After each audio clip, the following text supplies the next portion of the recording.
It's story time with Damo again, and I want to dig into what I like to call the yes man syndrome. It seems to have bubbled up quite a bit in my coaching calls this week, and I have a theory on it that I describe to my guys, and hopefully it helps them understand where it comes from. So a bit of a crippling ailment a lot of fellas have is saying yes to fucking everything, putting everyone else first, and not looking after themselves, and then wearing themselves out to the point where they're exhausted, or else neglecting their own family, which is kind of the big one I see happening a lot. Is there's kind of resentment that builds up to the people that they're helping out all of the time, because they are missing time with their families, but they don't want to let everyone else down. So whether this is a tradesman, whether this is a lawyer, whether this is an accountant, whether this is an online coach, because I'm susceptible to this as well, and I have been for a long time until more recently. I'm very capable of fucking saying no now, but I know for a lot of people, and a lot of men especially, it's hard to say no. It's hard to say no. If someone rings up, oh, can you give me a hand with this? Can you do this? Especially Irish lads as well. Especially Irish lads. Oh, can you give me a hand with this? Oh, yeah, no bother. And it's fucking 9:30 at night, and you have the shoes kicked off, and you're settling down with the family, about to watch a bit of telly. Oh, yeah, I'll be down. Then you don't fucking get home till 12:30, 1 o'clock, because the 10-minute fucking job took 2.5 hours. Fucking hell. But anyway, the yes man syndrome. So, for myself, and I'm going to take this as my perspective, when you're younger, growing up on a farm, there's always jobs to get done. The jobs never end.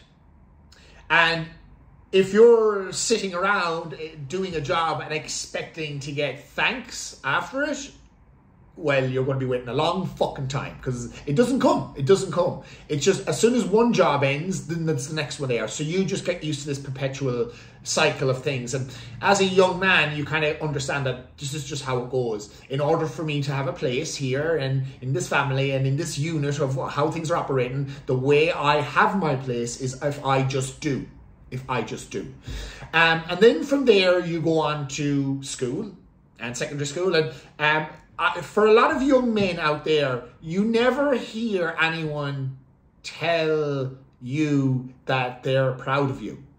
Or you never really hear, well done. You hear it fucking everywhere now, but the problem with it everywhere now is it's just been thrown out like it's a blanket statement. Everyone's winning, everyone's like getting participation awards. It doesn't actually fucking mean anything.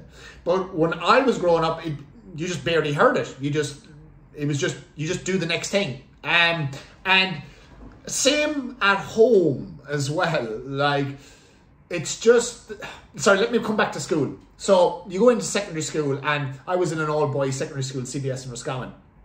And all the teachers had to do there was fucking try and control fucking pre-pubescent fucking young fellas. So no matter if there was 30 of you in the class, and fucking 10 of you were doing everything great, the fucking other 20 might have been fucking just lunatics. So the teacher has to just fucking control them. So everyone gets a blanket statement. No one gets told fucking, well done, you're doing a good job. And, you know, you have this thing where sometimes if you mess up in the class, you get kicked out of the classroom.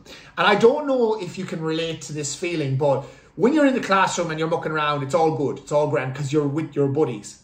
But as soon as you get kicked out of the classroom and you're on your own, that's a gut-wrenching feeling, because it's the feeling of rejection. And you're like, fuck, what am I going to do if I get caught out here and the fucking principal sees me? And as young men, that feeling of rejection is crippling. It's one of our biggest fears. We want to fit in. We want to be part of a unit. So you either like fucking learn from your mistakes and you come back in and you behave, or else you take the opposite route. You're like, you rebel. You're like, fuck this, I'm not taking this. I'm not feeling these fucking feelings. Fuck the world, it's not my fucking fault. And that's going to be a video for another day, why you may take that route or why you may kind of reform. But anyway, that's a whole other fucking story. So then at home, for me personally, where my parents were going through a divorce, they were just dealing with their own shit. You know, they were fucking, you don't need me to tell you what happens in a house where the relationship is breaking down. Like, people aren't around, and when they are around, they're fighting and they're just focused, and all you hear is this, like, people bickering and whatnot. So again, you're not being told that you're doing a good job, or, you know, are you okay, or anything like that. But you kind of, you know, understand that, okay, my role is here is just fucking shut my mouth and just keep doing what I need to do. There's a job to be done, okay. This needs to be done, okay. So can you see the start of where the yes man syndrome begins? Yeah, it's from when we were young, as young men seeking approval. That's where it begins. It's not something you've started doing now all of a sudden. No, it's where it begins here.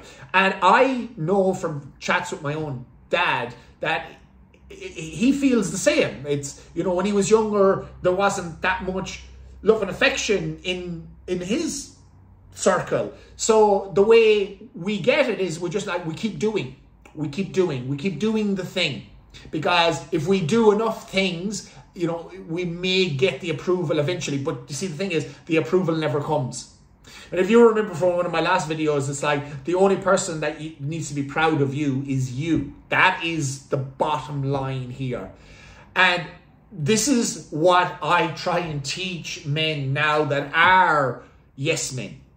It's not about telling everyone no all of a sudden. I'm not doing the job, I can't do that. No, go fuck yourself. I've my family to look after. No, it's not about that. It's about you understanding that you don't need validation. You don't need to be doing everything for everyone, because you just need to give yourself the approval that you're doing enough. That you're doing enough. So I always come back at it with the angle where we start looking after ourselves. Because I know a lot of men out there feel guilty for doing anything for themselves. And that will boil down to eating at the right time, you know, or God forbid you might go to the gym and train yourself, because that's time away from doing what you're supposed to be doing for other people.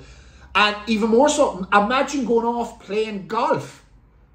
Jesus Christ. Be careful that you will take any time away for yourself to recharge or replenish. But this is that subconscious part of your mind, lads, that kicks in. The guilt. And you will self-sabotage yourself from doing things. You might organise to meet up with lads, or, you know, to do some time away. But there's a part of your brain, you don't even know about it, that's like, what the fuck are you doing? Wasting time bollocksing around when you're supposed to be looking after other people. And you know what happens when you ignore and you ignore that, because you'll always back out of the things that you want to do. Then you'll have a massive breakout where you go on the absolute piss for 3 or 4 days, because you're trying to shut that little subconscious part of your brain up. And then you're like, oh, for fuck's sake, what have I done? Because you'll go from having all the responsibility to absolutely zero responsibility. So it's this saying as well, and I fucking hate it. The all duck, no dinner. It doesn't work, lads. It doesn't work. What you need to start doing is looking after yourself now. Being proud of what you do. Being proud of yourself. Looking after that younger version of you that's in you. That's part of your brain going, someone will tell me that they love me eventually. Someone will tell me that they're proud of me. Well, this is my message to you, lads. Tell your fucking self that you're proud of yourself. Don't wait for it from anyone else. And start doing things for you. Lads, first of all, start fucking feeding yourselves properly. Have breakfast, have lunch, have dinner. You don't need to be doing any fucking special diet. Just fucking eat properly. It's that simple. Number 2, get a bit of exercise. that isn't work, that isn't just fucking manual labor. Go to the gym. You know that hour in the gym? Whether you're fucking breaking world records or not, that's an hour for you. Don't think you're being selfish and don't feel guilty for it. You fucking deserve it. You fucking deserve it. And you know what's going to start happening when you start looking after yourself? All of the other things around you are just going to start getting better. The people that are irritating you, they're not going to irritate you as much anymore. There's going to be less fights at home. You know, there's going to be more calmness because why?